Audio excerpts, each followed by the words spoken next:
Alright. Hello everyone, this is Flake King Gamer. I know it's really been a while since the last time I did one of these videos. I figured that I decided to give myself a little bit of a break for the Let's Play scene. I've basically gone over in my last video I posted why that's the case. And ultimately, I decided to continue going through my collections. I'll basically come up with my next Let's Play in the new year. But to be completely transparent, I think I'm probably just going to have to stick with what I know. Mostly because is that currently where I'm at right now. And I'm currently on the hunt for a new job. So I'm kind of in the middle of doing something right now. And I don't need to go into details. Just go check out the last video. Do you want to get the full details of why I'm sticking to what I know? But I'm going to be taking a break from doing Let's Plays. And I'll start a new one when 2026 rolls around. In the meantime, I'm actually going to do what I said I was going to do the last time I did one of these videos, where I basically went over the DVD collection to every single movie and TV show I currently have in my possessions. So now we're going to switch it over to the video games, and I'm going to start off with the system that I have the lightest amount of games in my library at the time of this video. And that is the collection of DS games that I have. There's really not that many, so hopefully it'll breeze through. But a couple of things to note that once upon a time, I did have a couple of games in my possession once upon a time. Those being Super Princess Peach, Up the video game, Mario and Sonic at the Olympic Winter Games on the DS, and Madagascar Cards, just to name a couple of them. So now that I got that out of the way, let's actually go through. So first off, we're going to go through with this little baby, which is basically the DS case for the games that I couldn't get the case for, but I have the games itself. So as you can see, I have The Legend of Starfy at Kingdom Hearts 358 Days Over 2, and then Transformers, War for Cybertron, Autobots, and Decepticons. So starting with the War for Cybertron games, I was kind of interested in basically getting both versions of this game because I thought they were going to be similar to another set of games that we were going to talk about. And the DS games were not exactly what I thought they were going to be. And I think I've only played both versions I think once. I might give them another crack, but I think I honestly would prefer to stick with the console versions of War for Cybertron. Alright, now for Kingdom Hearts 358 Days Over 2, really one of only 2 Kingdom Hearts games I've completed. I know a lot of people, mainly the Fiery Joker, don't really like this game, but honestly, I find it to be a very underrated game.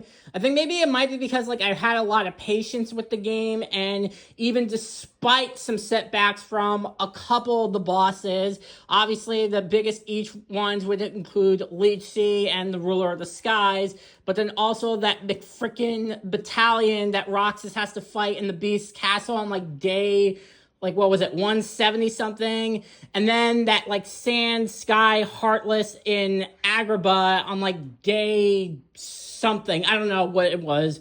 But yeah, I basically completed this game, and as I said, 358 Days Over 2 is one of only 2 Kingdom Hearts games I've actually finished. The only other one I finished was Dream Drop Distance. And the only other Kingdom Hearts games that I have, aside from those games that I will talk about when I go over my PS2 and PS4 collections, are Kingdom Hearts Rechain of Memories, Kingdom Hearts 2, and Kingdom Hearts 3. And then the last game I have in the collection is The Legend of Starfy. Admittedly, I have not touched this game yet, so that is going to be one of the games on my bucket list to pick up on. The only reason why I know about this game is because I saw the commercials for this game, and I was hoping to at least try it out, but I haven't the chance to got to. Alright, now on to the games in my collections.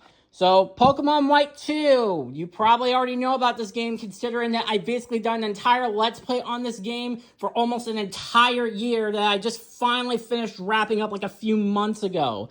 I don't need to tell you that the game is awesome. Alright, next, the most recent game I have in my collection, Kirby Mass Attack. Once again, this is another one of those games I haven't touched yet, but because of of Fawful Minions top 10 Kirby games that I saw way back when I was in high school. Like, I think I saw his video on it in like 2013. God, I feel old.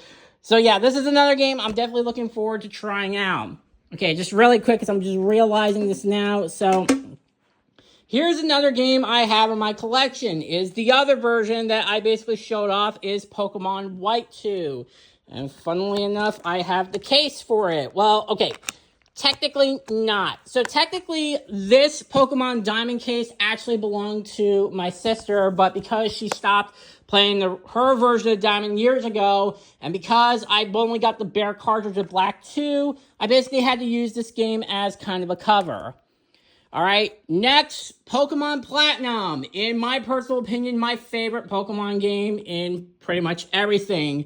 Basically, this is kind of the better version of Diamond and Pearl, and even though I am a staunch defender of the original Diamond and Pearl, even I can admit that Platinum is an overall better game. So, honestly, I also kind of wish they would actually just remake Platinum instead of what we actually got in BDSP, but I'm not going to get my hopes up. Highly recommend getting this one. Alright, up next, we have the first Pokemon Black. Now, this is the version that I've made it clear in my Let's Play of Pokemon White 2. I usually start with the version that I think has the cooler legendary. So, like Gen 2, for example, between Ho-Oh and Lugia, I preferred Lugia. And Gen 3, Ruby and Sapphire, between Groudon and Kyogre, I prefer Groudon. Diamond and Pearl, I like Palkia more. And then here with Gen 5, between Reshiram and Zekrom, I'm a more huger fan of Zekrom. Alright, next, one of the first two games I ever got for the DS, Mario Hoops 3-on-3. Basically, this is the game that actually got me to play basketball for the first time. Like, I remember actually picking up this game. I remember actually signing up to play for, like, the Irvington, well, not the full-on, like, official basketball team, but there was kind of like a basketball league that I basically played from, like, 5th grade all the way through, I think, 8th grade, technically my freshman year of high school, because there weren't that many people, but basically the game is a lot of fun, even though this game is one of the early DS games where basically it tries to force you to use like the touchpad controls, but I did find that there was an option to use regular buttons, and that's kind of what I've stuck with. A very underrated game in my possession. Alright, up next, we're going to go for a 2-for-1 for the two games that really need no introduction. The remakes of Gen 2, Heart Gold, and Soul Silver. And here's the thing. The games are awesome. There's no debate about that. And they were definitely, and I got more mileage out of playing both Soul Silver and Heart Gold. But the level scaling is so bad. As well as the region itself and Johto, though I like Johto. But, like, there were so many problems with, like, Gen 2 that even with the remakes, I can't really overlook its problems. However, it does try to fix a lot of the scaling issues, and especially it has a lot more meat into the post-game even after everything that you go through. But, yeah, pretty much clear, awesome games, and to keep going with the Pokemon trend, we have Diamond and Pearl.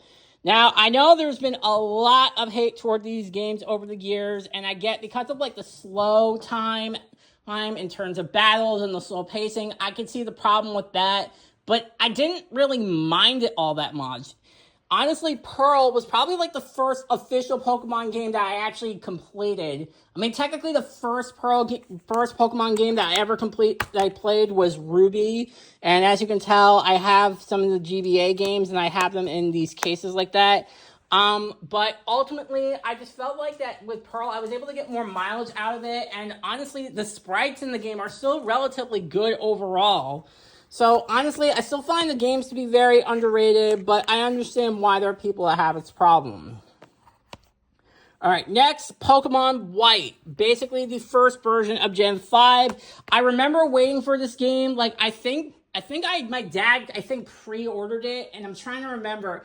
I remember it came on, like, March 8th of, like, 2011, and it took me, like, a week to go through the complete main game. I think it was probably the fastest that I actually got into clearing an entire Pokemon game Well, that was also because I was in the middle of 7th grade. I had a lot of free times on my hand, and I had a habit of just like getting myself up at 5 in the morning to do whatever I needed to do. And I also didn't have to start school till like 8:30, something along those lines. So that's just kind of the thing that I have. All right. Up next, we have Wario Master of Disguise. This one I've heard is a not very good game, and after trying it out, I can kind of see why. It's another one of those games that relies on like the touchpad controls, and also it's not very well done since it's a lot of stuff that repeats. And honestly, I haven't really even gotten far into it. I think this is only because I touched it once. All right. Next, a much better game, Golden Sun Dark Dawn. This is the only other one that I've recently gotten, but I've only played once. I'm not really too familiar with the Golden Sun series, because this is like the only game in the series I've actually gotten a chance to play, so there's not really much to talk about. But based on what I played so far, I think the game is promising for what it is so far. I just haven't had the time to get through it. All right, up next, Pokemon Mystery Dungeon Explorers of Sky. The only Pokemon game that I've actually ever played in the Pokemon Mystery Dungeon series. I think really it's another one of those games that I was getting so hyped up based on like the trailers. And I remember going like very far into the game. I think I was down to like the last level that like I never really finished because I got stuck in a certain area. I don't really remember which one.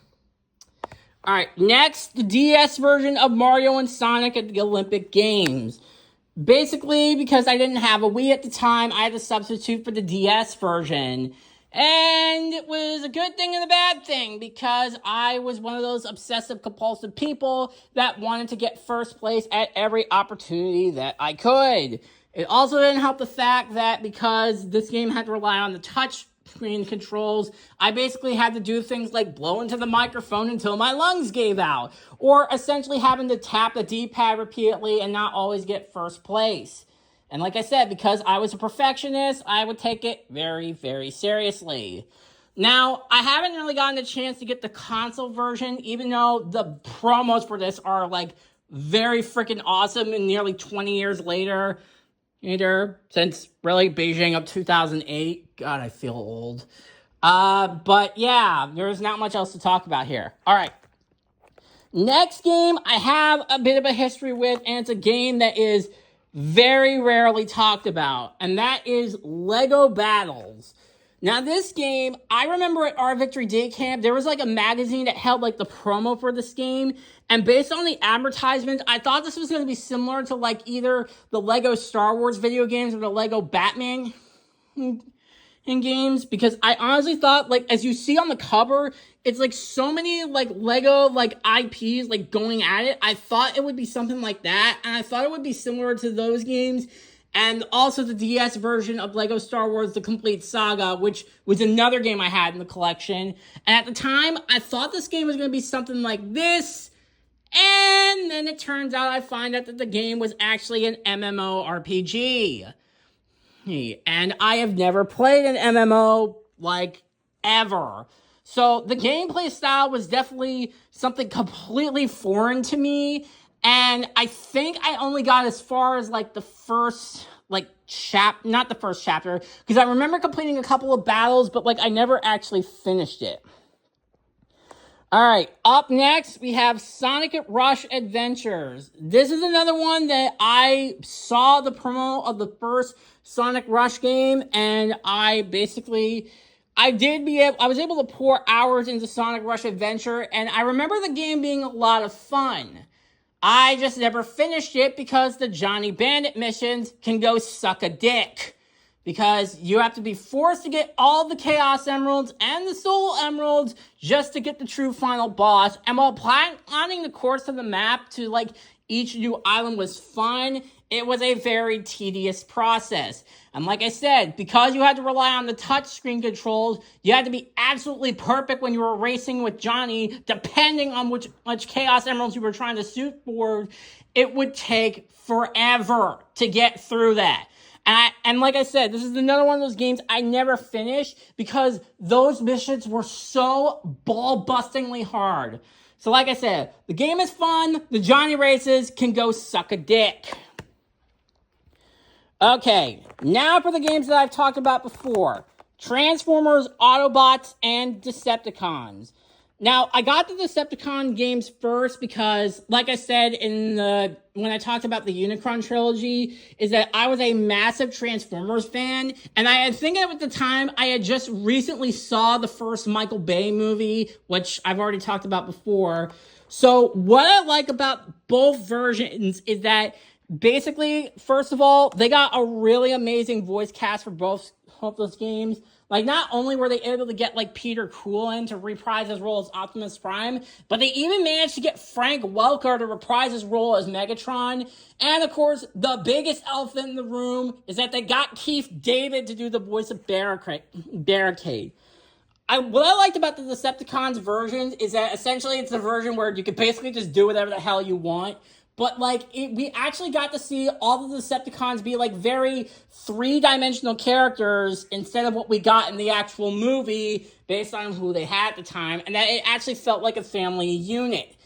But obviously, the biggest advertisement for the game is that basically this was kind of an E10 version of Grand Theft Auto, even down to like the star ratings and stuff like that. And because there was an open world, I spent so many hours just like scanning vehicles, customizing my avatar. And that's also another thing. It focuses on like a brand new Transformers, and like none of the human characters are even in the game. No Shia LaBeouf, no Megan Fox, no stupid military. Like there was nobody. It just focused on the Transformers, including this newcomer. And in a way, I kind of wish the movie was like that a little bit. I still like it for what it is, but I just kind of wish for that. Alright, next we have these same two versions, but for the second movie, Revenge of the Fallen. And this one was a massive downgrade. Unlike the first game where I poured tons and tons of hours, there was no open world, and I really hate the lack of customization. Like, you only could pick, like, one vehicle choice for the created an Autobot or Decepticon, and that was it. You were stuck with that form for pretty much the entire game. I really also didn't like the fact that a lot of the strategy and the combat was also taken away too. That was another thing I didn't really like. And the Autobots version, I think I got more to finish in because I didn't really think of much of like the side missions. And the boss fights also suck because it's basically the same thing throughout the history of time. So not much else there to talk about. Okay, Peach, you want to help me investigate? Okay. Next one, Namco Museum DS. Essentially, this was basically like the Namco arcade machine, but it was basically one of the first ones you can have on the go. And this is another one I think I poured a lot of hours into. So as you can see the advertisement on the box, you can play Pac-Man, Galaga, Dig Dug 2. I am very terrible at this. Xenophorus. Again, I am butchering this, so apologize in advance. And I can't read this because I am standing up, so I need a stable place so I can actually let the camera see what the fuck I'm reading. Again, I can't see shit. Okay. The Tower of Draga, Mappy, Galaxia, and Pac-Man Versus. The last one I've never actually played. But yeah, it was very fun to have like all these arcade games right in the palm of my hand. And it basically, there's just a lot of things I just really liked about it, and I don't really know what else to say. Alright, only 2 games left, because I've already gone over most of them. Alright, next is the very first The Penguins of Madagascar game. This is another one that I poured a lot of hours into, because not only was I a huge fan of the Penguins in the actual Madagascar movie, but I absolutely loved the TV show. And it probably was one of the better DreamWorks spin-offs because, well, it's awesome. And for what the game itself, it was basically kind of it was a relatively fun game where basically there's a lot of like puzzles and navigation. But some of the side missions, well, not side missions, like there's one level in particular that I was stuck with. There's like there's a lot of levels in there. I think there's like 60 something, but I think I only got as far as like 53 because every time I got to a certain section, there's a part of the puzzle where at the bottom part of the screen, like you had to use a magnifying glass to find all like the snow cones. But like, no matter how many times I showered through all of the areas of the park, I could never find that last stupid McFrickin' snow cone, and it got to the point where I just basically rage quit and I never actually finished. And this is also a reminder that another game that I also had in my collection was the sequel to this game, which was The Penguins of Madagascar, Revenge of Dr. Blowhole. And I just didn't like how much of the mechanics changed as opposed to the first game. I should also mention really quick that there was additional features, that this is one of the first games that advertised that there was additional features for the DSi. And basically what it was just essentially, it was just utilizing the DSi's camera if you were playing this game on the DSi. If you played this game on the regular DS, you would just get most of the mini games that you had. Alright, and then last but not least, the last game I have in my collection at the time of this video is Kirby Superstar Ultra. Essentially, this game, it was basically a Christmas present to my sister because she was a huge fan of Kirby, but like she only played like Super Smash Bros. On her because we never actually got an official Kirby game. So this was kind of like her Christmas present. I never played the original Kirby Superstar, and I've only played a little bit of Ultra, but it was a lot of fun based on what I played. But as you saw in my Let's Play of Kirby's Return to Dreamland, I am not a Kirby expert, so I really don't know how to make sure I get through the true arena to get all the cool stuff without dying over and over.